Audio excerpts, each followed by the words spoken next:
प्राचीन काल में एक सेठ जी के 7 पुत्र थे।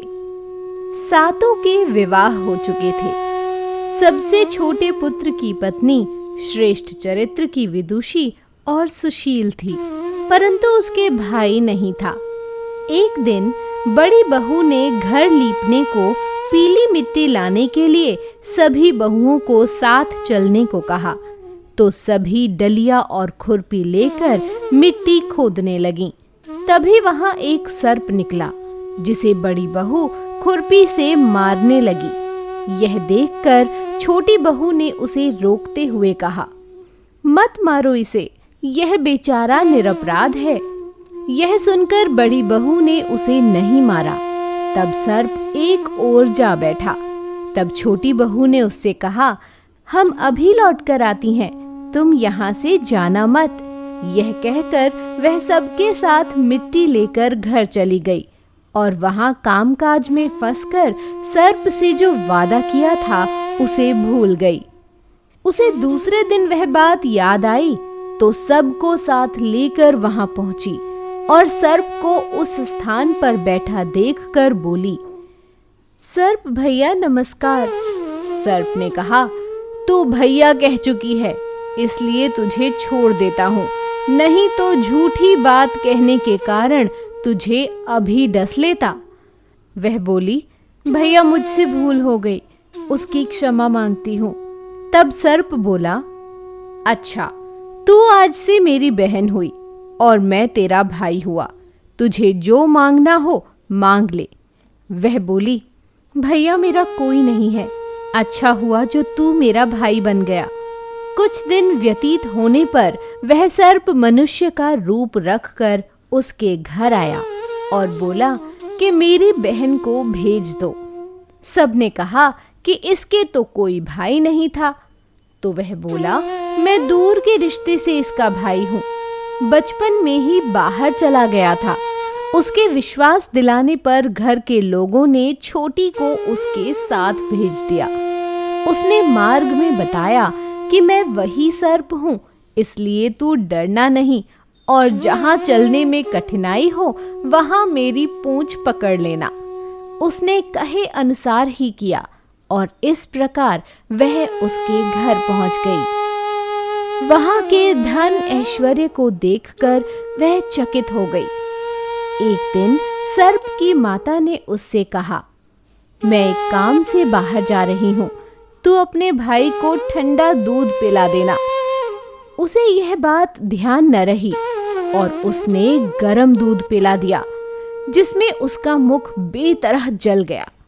यह देखकर सर्प की माता बहुत क्रोधित हुई, परंतु सर्प के समझाने पर शांत हो गई।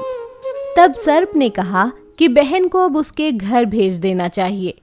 तब सर्प और उसके पिता ने उसे बहुत सा सोना, चांदी, जवाहरात, वस्त्र, आभूषण आदि देकर उसके घर पहुंचा दिया। इतना ढेर सारा धन देखकर बड़ी बहू ने ईर्ष्या से कहा, भाई तो बड़ा धनवान है, तुझे तो उससे और भी धन लाना चाहिए। सर्प ने यह वचन सुना तो सब वस्तुएं सोने की लाकर दे दी। यह देखकर बड़ी बहू ने कहा, इन्हें झाड़ने की झाड़ू भी सोने की होनी चाहिए। तब सर्प ने झाड़ू भी सोने की लाकर रख दी। सर्प ने छोटी बहू को हीरे मणियों का एक अद्भुत हार दिया था। उसकी प्रशंसा उस देश की रानी ने भी सुनी और वह राजा से बोली कि सेठ की छोटी बहू का हार यहाँ आना चाहिए। राजा ने मंत्री को हुक्म दिया कि उससे वह हार लेकर शीघ्र उपस्थित हो। मंत्री ने सेठ जी से जाकर कहा कि महारानी जी छोटी बहू का हार पहनेंगी, वह उससे लेकर मुझे दे दो। सेठ जी ने डर के कारण छोटी बहू से हार मंगाकर दे दिया। छोटी बहू को यह बात बहुत बुरी लगी। उसने अपने सर्प भाई को याद किया और आने पर प्रार्थना की, भैया रानी ने हार छीन लिया है, तुम कुछ ऐसा करो कि जब वह हार उसके गले में रहे तब तक के लिए सर्प बन जाए और जब वह मुझे लौटा दे तब हीरों और मणियों का हो जाए। सर्प ने ठीक वैसा ही किया। जैसे ही रानी ने हार पहना वैसे ही वह सर्प बन गया। यह देखकर रानी चीख पड़ी और रोने लगी। यह देखकर राजा ने सेठ के पास खबर भेजी कि छोटी बहू को तुरंत भेजो। सेठ जी डर गए कि राजा न जाने क्या करेगा। वे स्वयं छोटी बहू को लेकर उपस्थित हुए। राजा ने छोटी बहू से पूछा, तूने क्या जादू किया है? मैं तुझे दंड दूंगा। छोटी बहू बोली, राजन, धृष्टता क्षमा कीजिए। यह हार ही ऐसा है कि मेरे गले में हीरों और मणियों का रहता है और दूसरे के गले में सर्प बन जाता है। यह सुनकर राजा ने वह सर्प बना हार उसे देकर कहा, अभी पहन कर दिखाओ। छोटी बहू ने जैसे ही उस हार को पहना वह फिर से हीरों मणियों का हो गया। यह देखकर राजा को उसकी बात का विश्वास हो गया और उसने प्रसन्न होकर उसे बहुत सी मुद्राएं भी पुरस्कार में दी। छोटी अपने हार सहित घर लौट आई। उसके धन को देखकर बड़ी बहू ने ईर्ष्या के कारण उसके पति को सिखाया कि छोटी बहू के पास कहीं से धन आया है।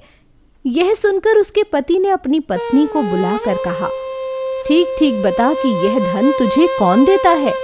तब वह सर्प को याद करने लगी। तब उसी समय सर्प ने प्रकट होकर कहा, यदि मेरी धर्म बहन के आचरण पर संदेह प्रकट करेगा तो मैं उसे खा लूंगा। यह सुनकर छोटी बहू का पति बहुत प्रसन्न हुआ और उसने सर्प देवता का बड़ा सत्कार किया। उसी दिन से नाग पंचमी का त्योहार मनाया जाता है और स्त्रियां सर्प को भाई मानकर उसकी पूजा करती हैं।